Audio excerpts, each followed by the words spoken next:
It wasn't until later on the phone, was it? Yeah. Because Yeah. that was really crazy. At 1 o'clock in the morning, a bear came to my bedroom window and growled and scratched on the window and woke me up. And my wife says, "There's a bear at the window." I says, "I know, I'm getting up." And I got up and I went to the bathroom, and as soon as I got done going to the bathroom, the phone rang, and it was Robbie. He had just left, what, an hour and a half before, Mm-hmm. and we talked till the sun came up that morning almost, Mm-hmm. I think. But that's when I gave him the 7 teachings, and we started the ceremony. Mm-hmm. That was a fun experience. That was then we were on the phone almost every night, 4 or 5 hours a night, Yeah. really going into the teachings, really delving into truth. That was an exciting month, the month of truth. Mm-hmm. Robbie Dern discovered all kinds of things about himself that he didn't realize he knew. Mm-hmm. A different part of himself, and that was really cool to see. Did some great growing and a lot of good work in that period. You might want to, I don't know, talk about that a little bit, what that was for you. Mm-hmm. Yeah. It was a really transformational time because it was right after that 4th year of the Vision Quest. And yeah, it was like setting everything into place is how it felt. Felt like locking in many years of experiences and really solidifying them in my system. And I think one of our first conversations you had talked about how this kind of work is like building a spiritual foundation. It's like building, a foundation, which is sometimes tedious work and the most important. I remember we were just building a foundation here, a platform for a deck, for a dome, and it was like we spent the most time was actually like setting up the foundation, because if like one little piece is off by even just like a little, like a 16th of an inch, then the next thing's off and the next thing, and then by the time you build the floor, it's like a whole inch is off, and then you don't have a good floor, it's totally off and it's wonky. And so I think about that example because I love that example of building that foundation. And so in a way it felt like many years of searching and sitting in different ceremonies and learning and growing and gaining a lot of spiritual knowledge through those things. Because when we sit in those sacred spaces, sometimes we get stuff put inside of us and we have no idea it's there. It's hidden in plain sight until the time is right for us where we need it. And so it was like years and years of that accumulation.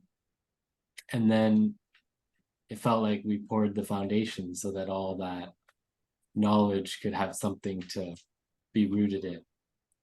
And it was really a potent time. It was a very potent time. And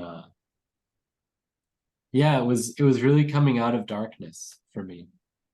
It was really coming out of darkness would be the best way. One of the crazy things that I've experienced in my life is that, like, you ever watch a Tim Burton movie, like Mhm. Christmas Before, the Christmas or cartoon movies that he does, where the Yeah. beans are all wonky looking and out of whack and stuff like that, right? Hmm.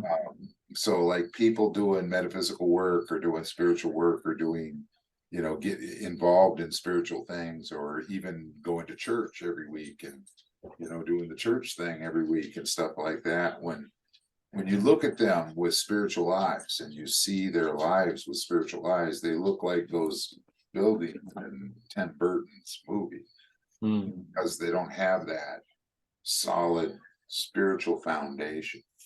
They haven't figured out that connection part with the creator, that walking and talking with him and having him as a part of their lives every day and every second of the day.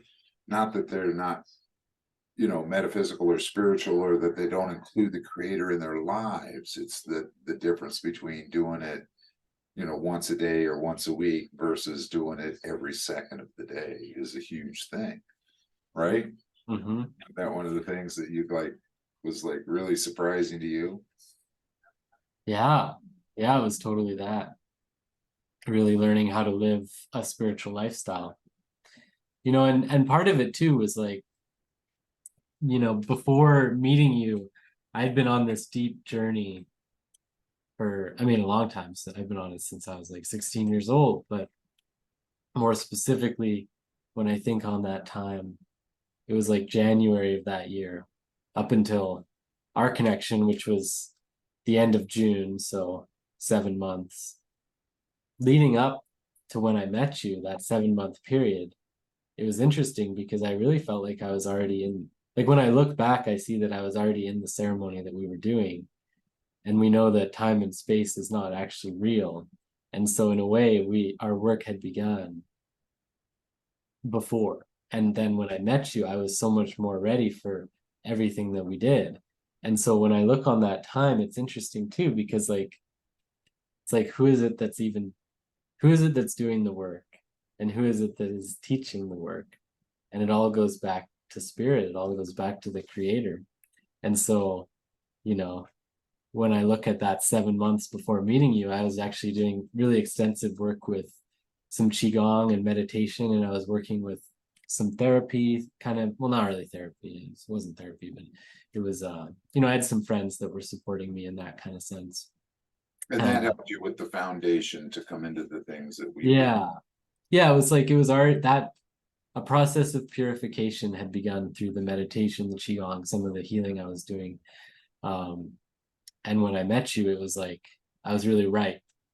And when we started the work together, it really just, yeah, like locked all of that in place and helped me to bring a lot of that healing into the way that I was living in each moment. And that's where I found the indigenous kind of earth-based ways can be so complementary to the Eastern ways, like the Taoist ways or like the Vedic ways, is that in the East, it's an amazing vehicle for going inward and discovering God within us and the soul within us and that contemplation and deep space of consciousness. And in the indigenous or earth-based ways, it's like so much about living life. And so together they, at least on my own path, we can't generalize, just in my own experience of it, it really locks and complements each other. It like locks things into place because it helps us to live that space of bliss and meditation in our daily lives and bring it in a way of serving and supporting life and creation and wherever we're supposed to be. It's a pretty neat balance. It really is a neat balance that you found between the two. I really like that balance. Mm-hmm. I like the way that you can go into yourself and really look into yourself, feel yourself, and knowing your energy from outside energies, from influences. I mean, one of the things that I really enjoyed the most about the process of working with you was that you had this ability to seriously look and say, wow, you're right, that's not me, that's not my energy, that's something I picked up along the way. You know what I'm saying? And changed my behavior and lifestyle. And I realized that energy is separate from me, and you're able to separate yourself and, set those things aside. And I thought that was really cool. I'd never, I'd never gone to that, I guess, extent of being that self-aware, myself. So, for me, it was always just the experience of whatever was going on in the moment and just being in the experience and not really, and part of what you're talking about is that learning that part of it, adding that part of it to my own life has been, it's been kind of neat because I can find things within my own life that, oops, I didn't get this right, or I didn't do that right, or I'm missing respect in this, or I'm lacking humility in that. And, so I'm able to separate some of those energies and recognize them and actually see them. You know, Mm. where before I was more fixed and believed that, I had it all figured out. So it was kind of refreshing to, oh wow, more levels to understand and know and learn. Mm. Mhm.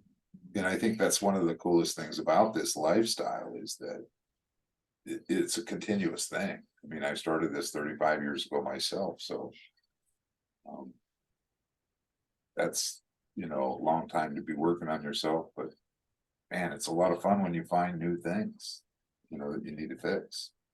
Mhm. So I enjoy that part of it. And working with you has been such a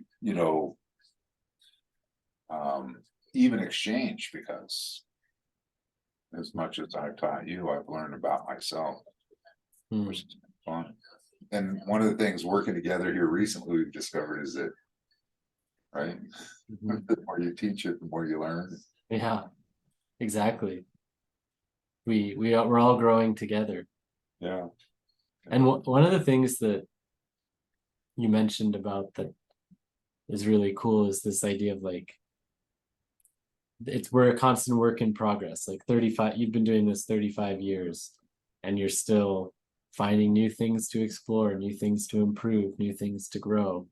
And first of all, what I appreciate about that in my life and with working with you and becoming, building the relationship that we built together is that it it always has purpose. There's always a sense of purpose. And whether the world around us is in chaos or in harmony, there's always purpose. And it's not a purpose like, oh, I'm out doing my purpose, like whatever, it's an internal process of just how can I engage with life with more love and more truth and more humility and more presence.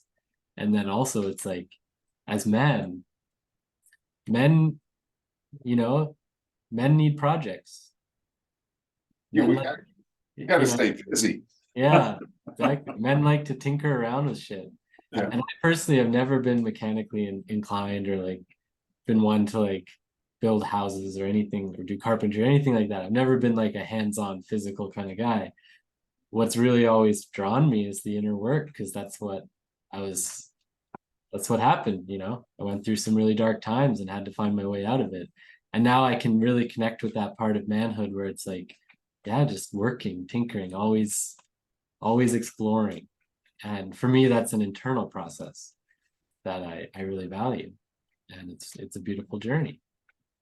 That's so cool. And that's so true.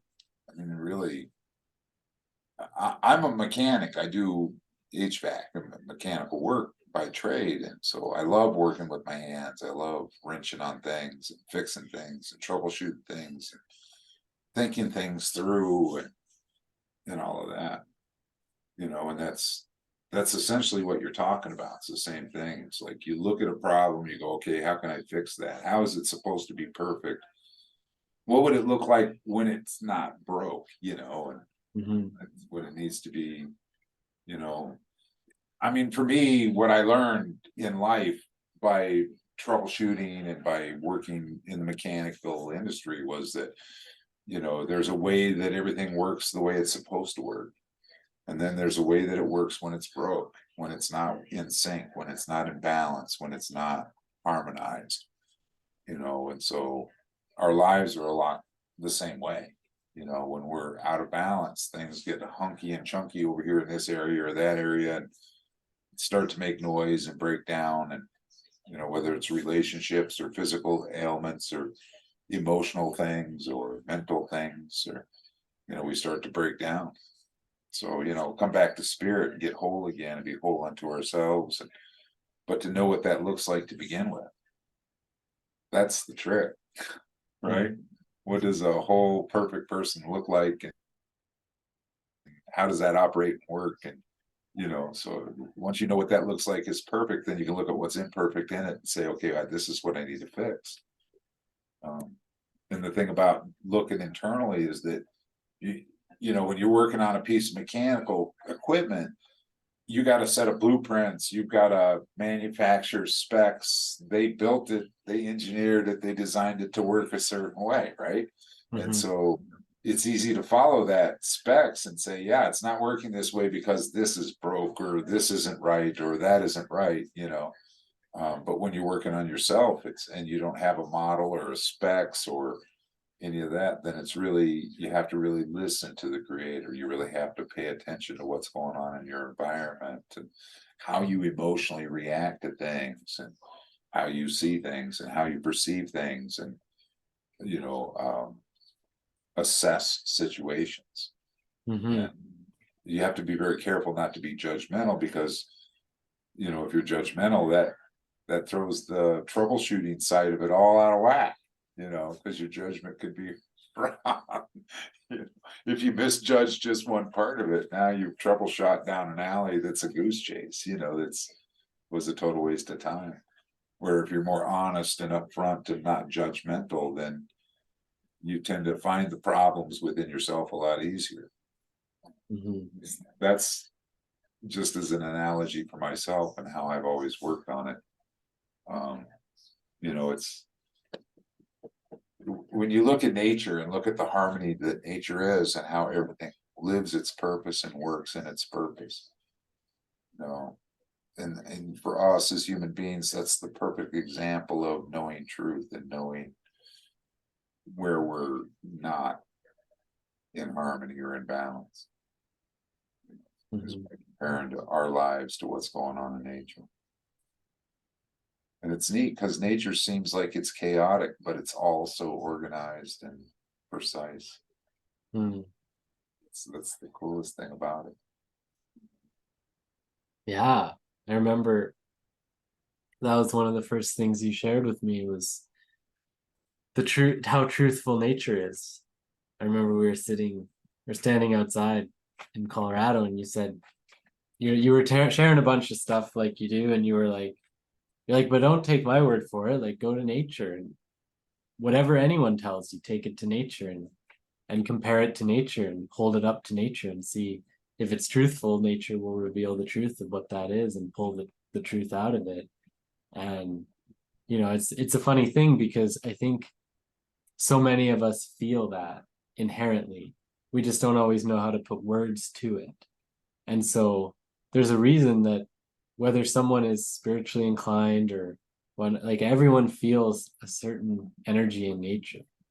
There's a truth there, there's a peace there, there's a love there.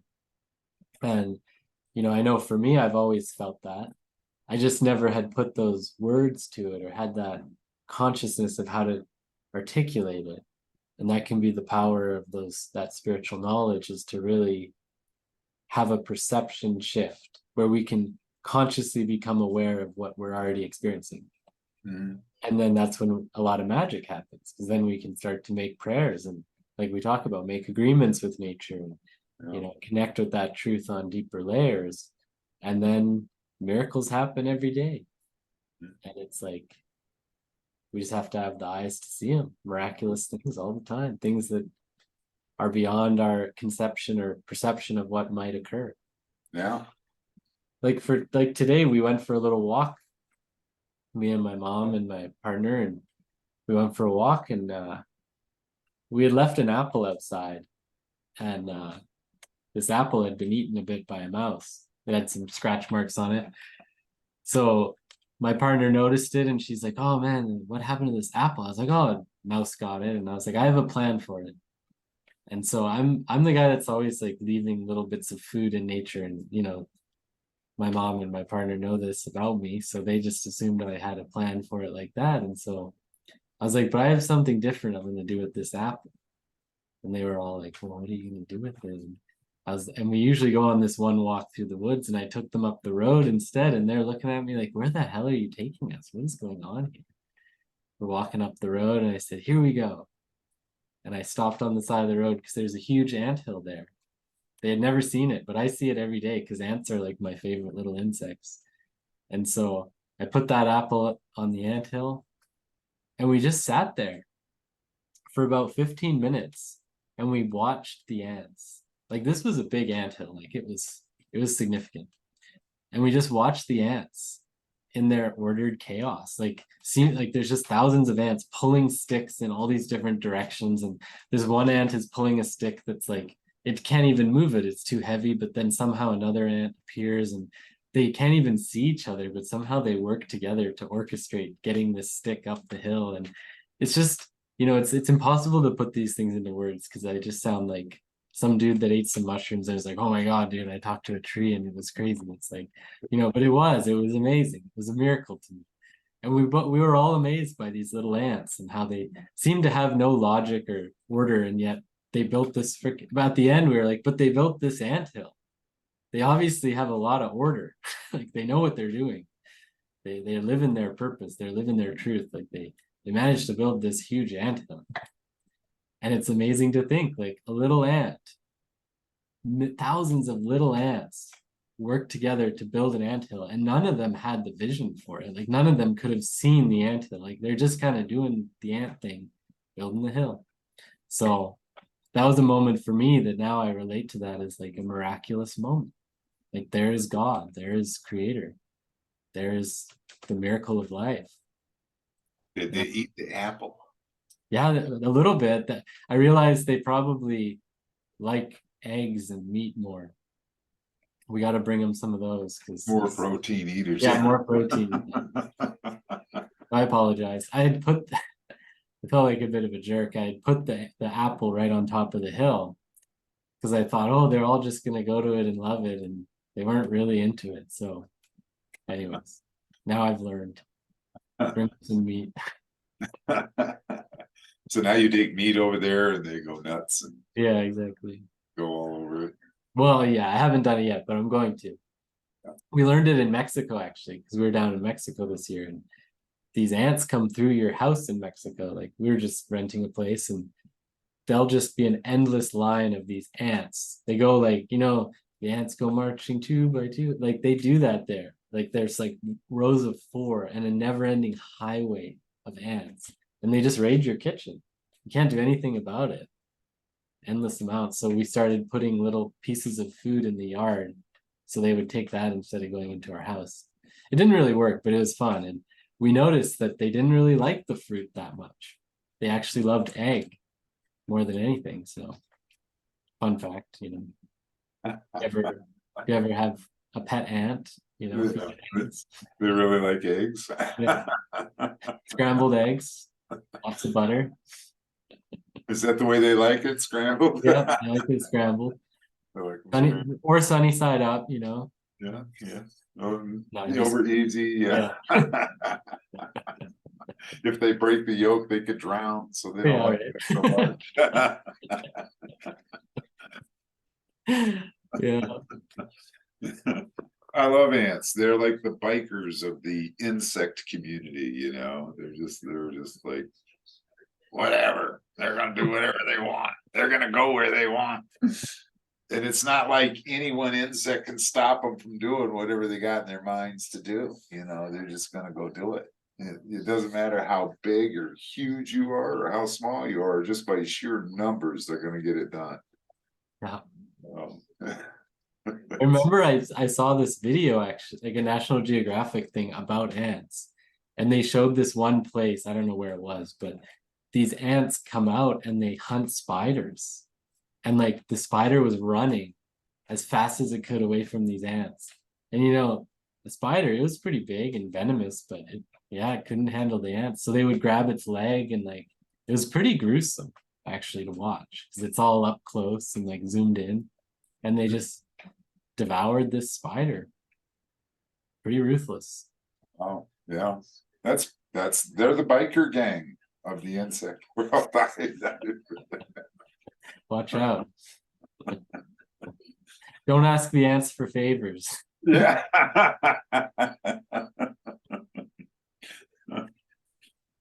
Yeah. Yeah. Yeah, they're pretty ruthless. They are. They're a lot of fun. Great. One of the things about that, though, is like, what started this was to talk about truth, and how truth can be ruthless. Man, can it? Yeah, definitely.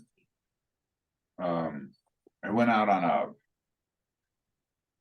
wouldn't say a vision quest. My feeling in life has always been when everything hits the fan and everything gets ugly and you don't know what to do with yourself and you don't know what you're supposed to do with your life, or you don't know where you're supposed to handle how to handle the situation, is that you go out to nature and you sit in the woods and you pray and meditate about that until you get an answer.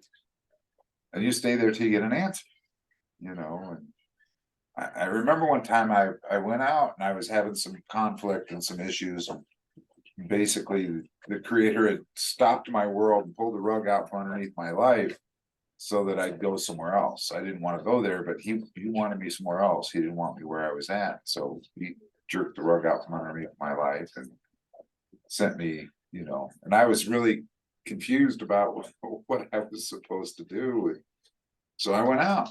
I prayed about it. He says, "Do you want me to salvage this situation?" And I says, "Salvage what? It's all blown to hell, and there ain't nothing to be salvaged. And you know, this can't be fixed." And dead silence, just like everything in nature got dead silent in that moment. As I was saying that, I mean, just like the birds stopped singing, the animals, the bugs stopped buzzing and doing their thing. Yeah, I was next to a river and it stopped talking and babbling. Everything in nature just went dead quiet. The wind stopped blowing. It was just like one of those, like, you didn't say that. You know? I didn't realize how arrogant I, you know, was being in that moment, telling him that. And he says, "You don't think I can fix this?" He said, "Very well, you just watch for a while, you know." And things got real interesting that week. For about 2 weeks, he didn't say a word to me, every though I prayed continuously to talk to him and get answers, and he just ignored me. And during that week, I saw insects that I had never seen before. And I saw insects doing things that I didn't even know that's what they did. I mean, it was like a tree falls off a branch and this insect would come along and pick it up and take care of it, shred it, dispose of it. You know, a deer would poo in the forest and a dung beetle would come along, dispose of it and clean it up, you know, and it didn't matter what anything was going on in nature, there was an insect that could clean it up, you know. I mean, it was just crazy that, you know, and in that moment I saw that, and one of those insects were ants, and yeah, it was really remarkable. It was a really remarkable 2 week period. Silent, quiet, painful, in suffering I was, but nonetheless a great eye opening. I realized in that time period after that 2 weeks of witnessing that he could fix anything. He can salvage anything. He can do anything. There's just like the miraculousness of that 2 week period and what I saw bugs doing, you know. It was nuts. It was absolutely incredible.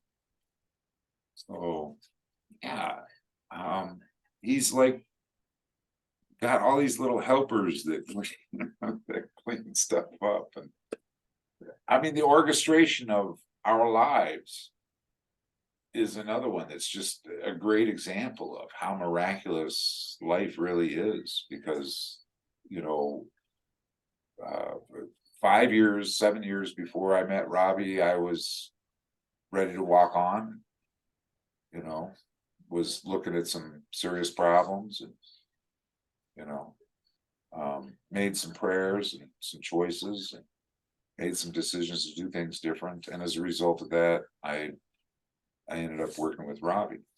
And that was a strange, you know, the orchestration of my brother coming out when he came out, and making the prayer that he made, and then these people contacting me. I mean, all of that would not have, if that any one a part of that had not occurred, Robbie and I would not have known each other or, you know, been in contact with each other. So there's a lot of orchestration in the world that we don't realize and see, that the Creator does for us to bring us into places that we need to be, so that we're where we're supposed to be when we're supposed to be there.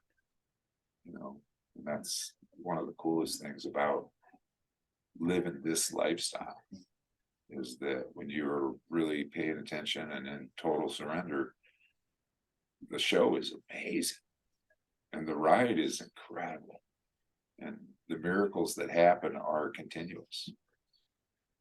That's, man, so blessed to have that life, to have that. Mm.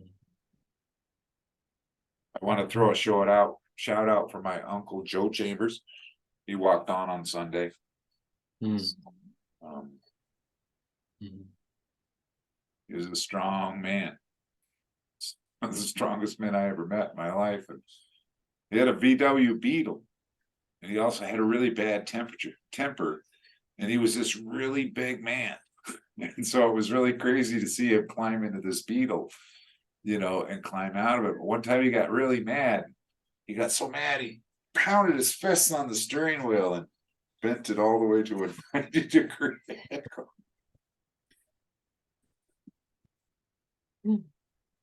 We couldn't drive the car as he bent the steering wheel. So, but yeah, if you are inclined, say a prayer for his family. The Chambers clan is there going through this loss. Mm-hmm. Thought I'd share that with you. Mm. Yeah. It's that death, the door of death, is such a big teacher.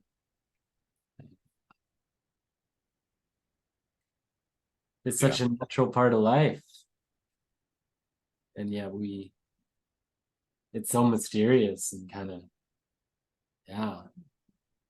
can be awkward for people to understand how to relate to it. And that's one thing that this path has helped me with, is just to understand it's like you were saying earlier, you were 7 years ago or 10 years ago or whatever it was, that you were getting ready to walk on, and it's like, walk on, like walk into the next door, walk through the next door, walk on to wherever the spirit path leads us next. And that it's not an ending. Like, it's not like a door, some iron door that closes and it's just over, lights out. It's like a door that we step through and move on to the next, and so on and so forth. That it's just a continuation, a transformation, and in a way that is a new beginning. And so you can bring a lot of peace to our hearts when we're grieving and we're experiencing loss, because the loss is not always as real as it feels, or when we know that that being is not actually gone, then we also can have compassion for ourselves and more peace around them, that they're free and they get to carry where they go. And then, at the same time, I remember when I was visiting you a while back, maybe like a year ago, we were talking about the elders, that a lot of elders are passing on now, because it's just, a generation is passing on, and we're at this time in life where, it's like weird times on the planet, and a lot of the old ones are choosing to leave, and how when someone dies, it's like an encyclopedia, especially these elders and wisdom keepers, when they walk on, it's like, They take it with them. Mm-hmm. Hopefully they passed it on to someone else. It's been a strange year for me for that. I've watched a lot of those elders walk this year. Visited with a lot of them before they walked on. I watched a lot of them get sick and go to the hospital for different things, suffer physical maladies. That's been really hard to watch. Young men that, I admired and respected when I was younger. And, when I looked at them, they were strong and healthy. And, now they're old and frail. And at that time, one of the strangest things for me is that I've come to the realization that I'm that next generation. That's been very interesting for me. Hmm. Never honestly thought I'd get this far. Hmm. So, when we talk about death, I've died probably 6, 7 times in my life. So I've had a lot of trauma and a lot of, near death experiences and brought back kind of stuff. And yeah, it's become like a friend, Hmm. and what's interesting is that when you're sitting with these elders and watching them going through what they're going through, and you recognize that same spirit or being that you've sat with before, you know what I'm saying? They're one of the things that you realize that I realized in this last year is that they're just messengers. They're not, death is not like everybody says death is, black cloak, ominous, oh, you know. No, their whole job is to just like explain to you that you're dead, help you be a spirit again, help you say your goodbyes, and help you move to the other side, in a good way. So, yeah, that's what that spirit is. That's what that spirit's about. Hmm. So when you realize that spirit is there all the time, and that it can touch each one of us at any given second, man, it gives you just a real appreciation for life. It gives you just a real, for me, the sky is bluer. Every day is a feast, or every meal is a feast, and every day is a ceremony. It's just a great gratitude in my heart to be alive and to be, breathing, and it's like the greeting I give everybody when they go, "How you doing today?" And I go, "Well, I got up this morning." So You're alive. yeah, yeah, that's like, for me, phenomenal. I didn't think, I always said to myself I'd be, if I lived to be 50, anything past 50 be a bonus, right? Even if I was an invalid, it'd just be a bonus, right? Because I never thought I'd get that far.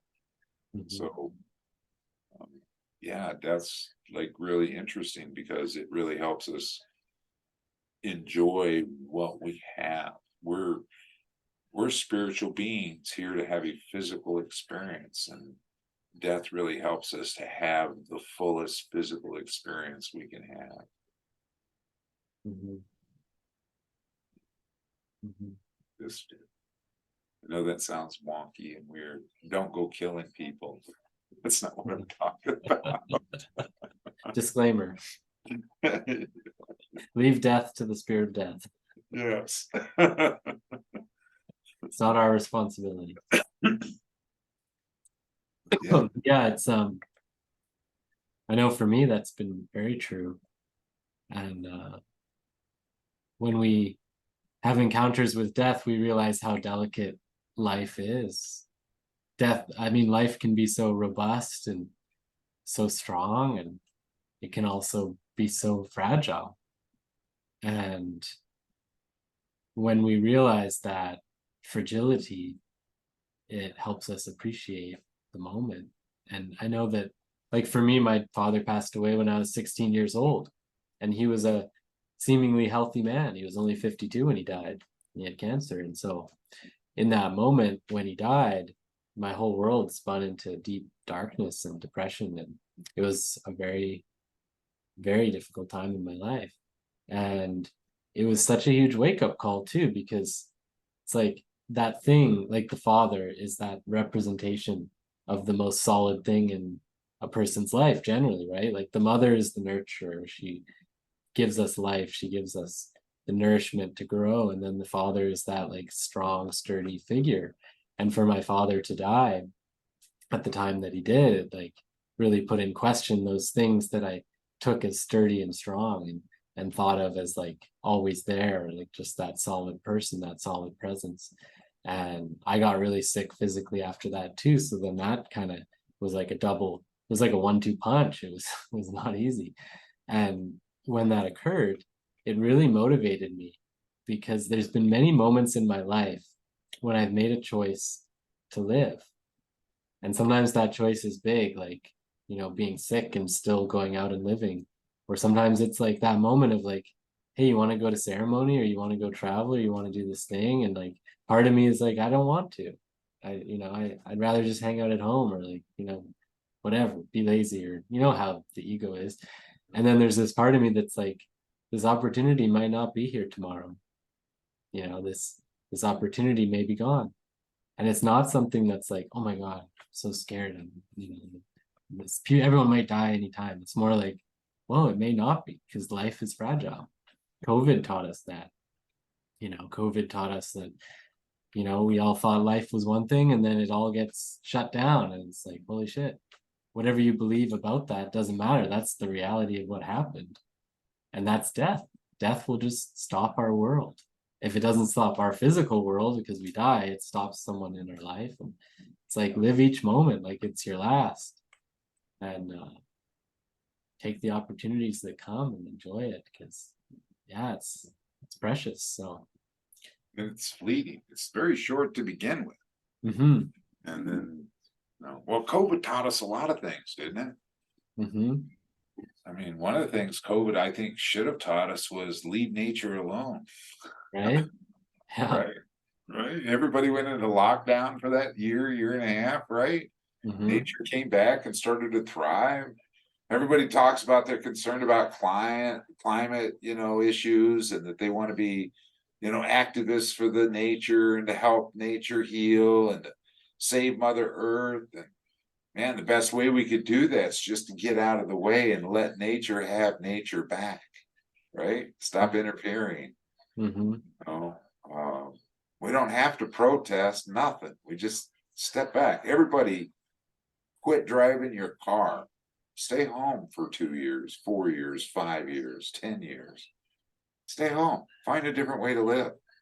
I mean, back when life was simpler and, everybody dreams about and talks about, the days when life was simpler, when, it was small communities and there wasn't this big worldwide thing going on and all this. And you could go to the local grocery store that sold the local produce that was grown by the local farmers. You know what I'm saying? Mm-hmm. And the eggs that were sold in the local store were gathered or bought from the local farmers and, and stuff like that. People helped each other out, looked out for each other in communities, in small groups and communities.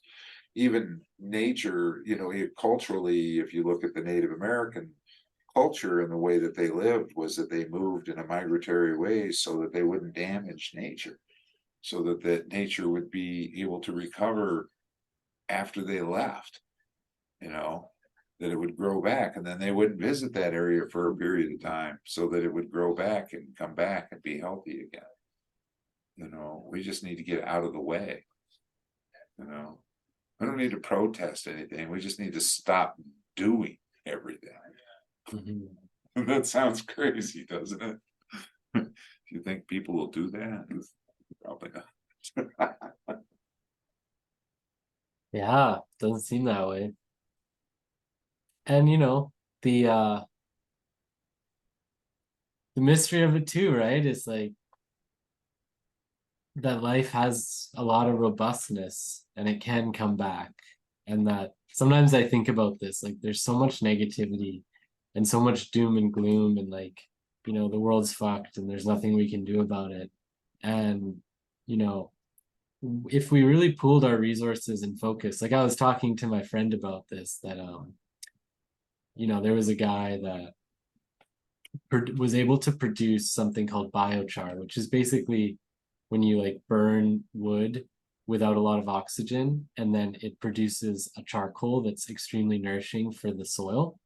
And he had a machine that he built that was like a biochar machine that then also fermented it and turned it into soil. I don't understand how it worked, However, he could make topsoil, which usually takes thousands of years and thousands of, buffalo shitting and eating grass, and like to build good topsoil. He could build good topsoil in like a week or something, very small period of time with this technology. Now, unfortunately, as always, the government came and shut him down. And that's kind of like, then everyone hates the government, but whatever. It's not we don't have to talk about conspiracy theories, but to know that that's possible. And whether it was a week or a year or 3 years to build that kind of soil, it's a very small period of time in the scheme of what it would take nature. With our technology and with a human heart that is loving, that wants what's best for nature, that I believe we could regenerate and actually help nature to flourish in a way that would normally take maybe hundreds of thousands or millions of years if we really chose that as a species and really put our resources into that. And a good example too is like how quickly our technology turns against us, and like the media spreading fear and negativity and paranoia, especially with the whole COVID and war and all these things. Now, if we had that same machine working to help people to understand, like, oh, we should take care of nature, and like, oh, we should live life in a loving way, and like, oh wow, like positivity is really healing, and like, if that mechanism was used for good, think of how quickly the world could change. And I try to always remind myself to think like that, because those things are possible, and that reality is here if we choose it. The more people that choose it. So I always want to keep hope in my heart, because it's important. And it's fun to imagine that world, whether it happens or not. Maybe the world will go to shit and there'll be an apocalypse, but at least to imagine it is fun. It's like, wow, what a cool world that would be. Well, one of the simplest things we can do as citizens of any society is like an aquaponics garden, just a very simple garden in the backyard that would feed us as individuals. Or if you did a community garden, but you use like aquaponics instead of using, you're using less cubic feet, and you get more yield into the vegetables and so on and so forth. So there's techniques and technology out there now to grow food in a way that we wouldn't have to be driving trucks across the country to ship food. And farming really has been bought out by corporations, and you really should take that back, because all of our food source is tied to a corporation that's going to do things to food in order to make the highest yield and make the most money off it, to be most profitable. Not that I'm against, earning a living, because there's nothing wrong with earning a living, but billions of dollars of greed is like not earning a living. That's just obsessive showing off, selfishness, and that's just how I see it. How much does one man need, really? Yeah, totally. And I'm not saying they should give it all away, but there's things that they could do in the community. Like, I don't know, somebody was talking, like Elon Musk said, if somebody could show me how to actually solve the starvation problem, the homeless problem in America, I'd give X number of dollars to it. Well, one of the ways of doing it is a community aquaponics garden, where you're just feeding people continuously out of a garden that just continually produce, fish and vegetables at the same time, as well as you can grow fruits and have a controlled environment, and and just sit there and feed the homeless people, at least with good food in their stomach. Maybe they'd make better decisions regarding drug choices and things that they're doing with their lives. You know what I'm saying? That opportunity maybe to teach them how to grow food, or you know what I'm saying? There's a lot of opportunity there. And housing, come on, let's be realistic. It's to put a tiny house on the market is, not that much to build. We could build better communities that would give these people homes. We just could do it. And it really wouldn't take that much money to make their lives mean something. And this is the idea of like also the 7 generations too. Like sometimes these ideas, there can be that critic or that even like negative thought of like, well, it's the world's so messed up. Like it seems so like just like a mountain and you're at the base of the mountain. It's like, how the hell are we ever going to get over this thing? And you just have to start walking it. And I think that's what we're doing, you know, especially those of us that are choosing to live life in a different way, whether it's physically different, you know, people that choose alternative lifestyles or choosing to focus on positive, loving thoughts and feelings and experiences. And when we look at that mountain and we see it not with our lifetime, but well, how can 7 generations from now get over this mountain? It seems more manageable, you know, and 7 generations is a long time and also not that long. And so we can learn a lot from that principle that like basically, you know, that what we do today will inevitably affect the seventh, like 7 generations from now, and that our duty as responsible people who are designed to live in balance and in love is to keep in mind what our actions will compound into in 7 generations and the compounding effects and the profoundness of that too. Like Kind of that's like building that foundation, not a level Mhm. by a quarter of an inch on one side, and then you're a whole inch out on the other side. The same thing with those 7 generations. If you bugger it up now, Mhm. you know, if you fuck it up now, guess what?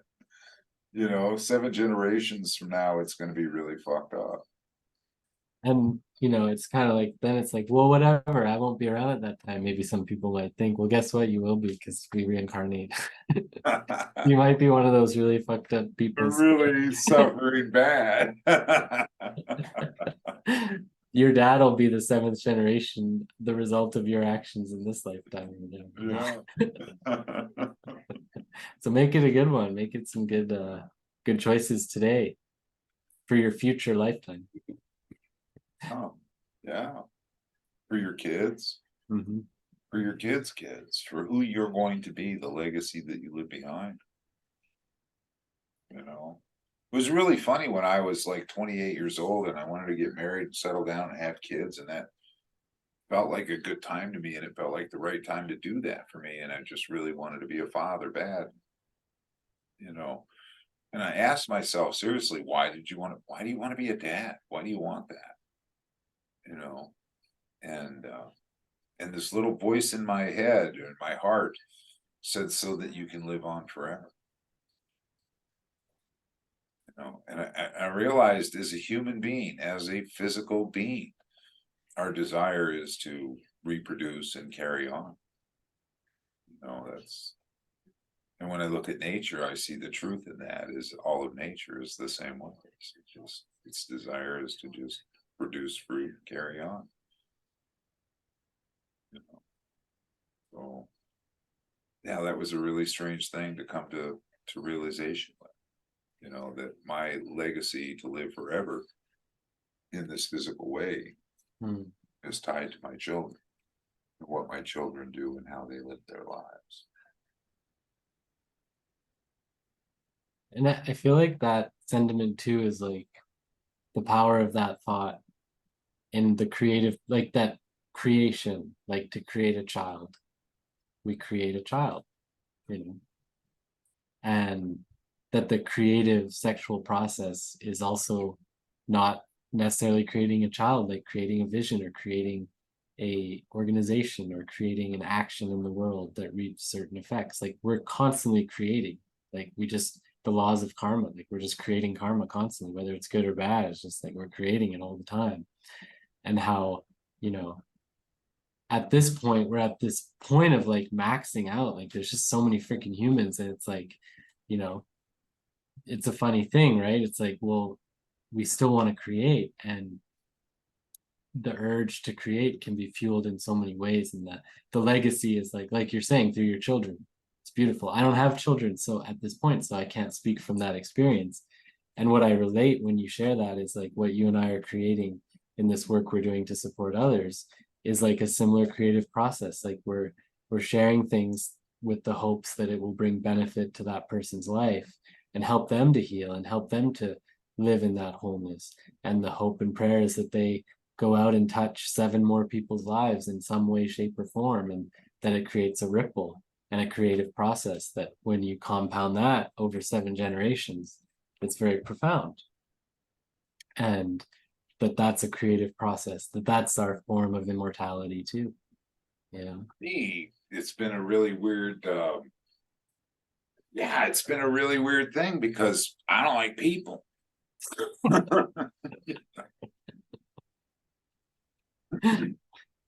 So that's been a really weird dynamic for me, because for most of my life I've been in this like, oh, just get away from me, just leave me alone, just you just want to be with nature. Oh yeah, I remember when I was like, I don't know, 5 years old, we were at a church function with my parents, and I think at that time they were Presbyterians. I don't remember which denomination they were at that time. Or my mom was, but she would always just make my dad go. He did look snappy in a suit though. But yeah, some old man came up to us. We were the 4 of us boys and my little sister, and this man and this woman came up, and they were talking to my mom and dad. And they looked down at my brother Edgar, and they says, "Oh, what do you want to be when you grow up?" And he says, "I want to be a fireman," and he ended up becoming a mechanical engineer, designing plumbing systems for submarines or something. I don't know what he does. And then they looked at my brother Harry, and they says, what do you want to do when you grow up?" And Harry says, "Well, I want to fly airplanes," and he did. He ended up 30 years in the Air Force, and he never got to fly planes because his eyesight was bad, but he was still in the Air Force for life, and loved that lifestyle. My brother George, they asked him what he wanted to be, and he says, "I want to be a doctor." And sure enough, today he's a GP, he's a doctor, so that's what he wanted to be. They asked me what I wanted to be, and I said, "Oh, I want to be a hermit."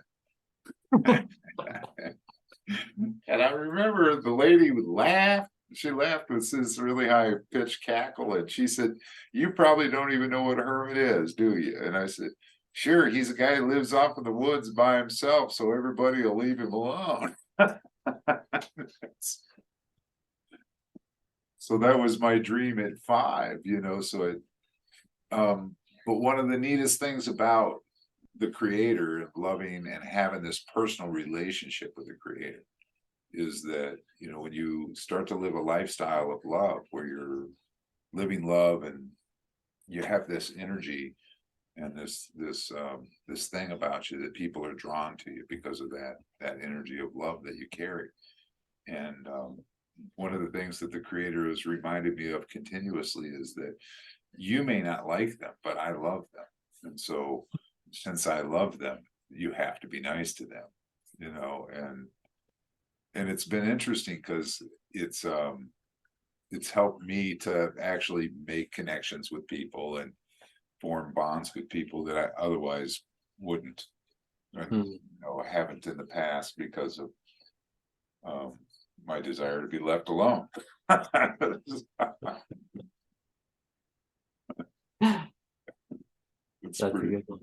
It's pretty funny how it all worked, so yeah, the creator knows us. He knows us all so well, and when we have this personal relationship with us, he knows how to tell us, "Hey, you gotta pull your head out of your ass on that one. They're worth loving. There's some good people, there's some good friends." And so we've made some really good friends since we've started this program and started working with people and sharing things with people. And prior to this, I've spent most of my life being invisible, so most people would leave me alone. So I certainly have enjoyed it. It's been a lot of fun for that reason. I know you've probably heard that story a few times. I love it, man. It's fun. It's fun to be doing this with you right now, and just to send this prayer out into the world. And, each moment together is a prayer, and it's fun to now. I mean, we've had so many of these conversations that are just private between you and I, and sometimes I think the longest was just under 7 hours. I have an image in my mind of seeing a 6, as in 6 hours on my phone, and then some other number beside that. And that's by far the longest phone call I've ever had, other than when I'm on with like an airline just on hold or whatever. So yeah, it's fun to share here with you. And I feel like, yeah, it's a good place to close it down. What do you think? Yeah, I think so. Sure. Sounds good. It's been real enjoyable. I've enjoyed the visit. It's been really nice. Mhm.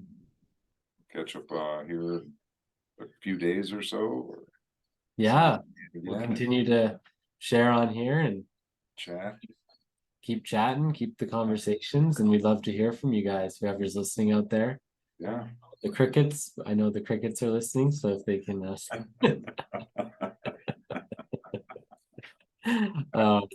any questions, any comments, we'd love to hear from you guys. Part of what we want to do here too is to give people an opportunity to ask questions, and it helps us because we're like, man, what are we going to talk about? You know, we could just talk about whatever, but it's fun to have a subject. So, you know, your questions from people are great because it gives a subject. Okay, let's talk about this question. Let's hash it out and see what we come with. So, yeah, please send us an email, leave a comment, send me a message, and we'd love to hear from you guys. And we'll see you all, hear you all soon. Wow.